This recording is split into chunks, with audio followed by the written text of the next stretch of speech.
हर सपना झंड हो गईल, हर सपना झंड हो गईल। प्यार मोहब्बत आज से बंद हो गईल। अरे वो बेवफा, तहरा के ऐसन हमरा से निमन मिल गईल कि तहरा आज इतना घमंड हो गईल, घमंड हो गईल। Akbarpur Punas Muzaffarpur presented by Anshubala music. हो हम दिल न लगाएब तोहारा से रिश्ता तोड़ा तानी, ईटा से कपार अपने हाथ हम फोड़ा तानी। ना मिलब हाथ हम तोहरा से जोड़ा तानी, बाटे मजबूरी जान एही खातिर छोड़ा तानी। दिल न लगाएब तोहारा से रिश्ता तोड़ा तानी, ईटा से कपार अपन अपने हाथ फोड़ा तानी। Balaji recording studio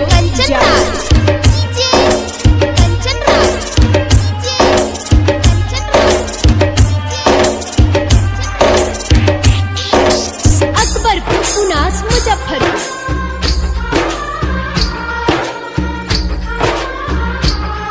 presented by Anshubala music.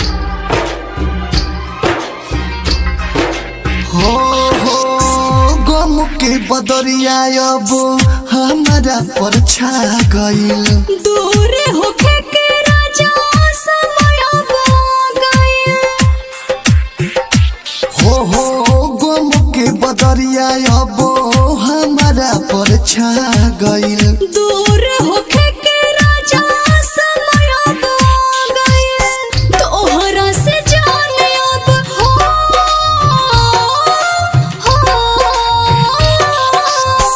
तोहरा से जान हम मोह अब मोड़ा तानी, बाटे मजबूरी जान एही खातिर छोड़ा तानी। दिल न लगाएब तोहारा से रिश्ता तोड़ा तानी, ईटा से कपार अपन अपने हाथ फोड़ा तानी।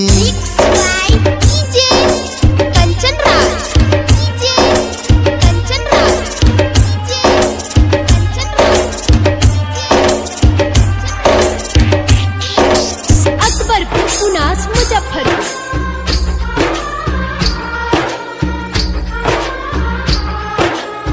Presented by Anshubala music. किस्मत में ना जाने का लिखल विधाता, होता हमर शादी तोहरा बाबा के न पाता।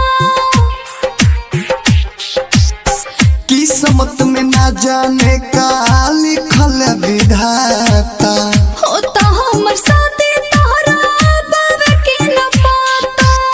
दूर गेस विदेश लिया तो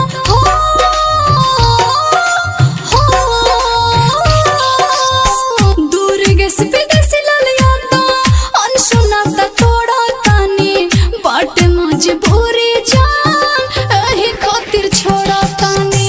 दिल न लगाएब तोहारा से रिश्ता तोड़ा तानी, ईटा से कपार अपन अपने हाथ फोड़ा तानी। Balaji recording Studio Jadav.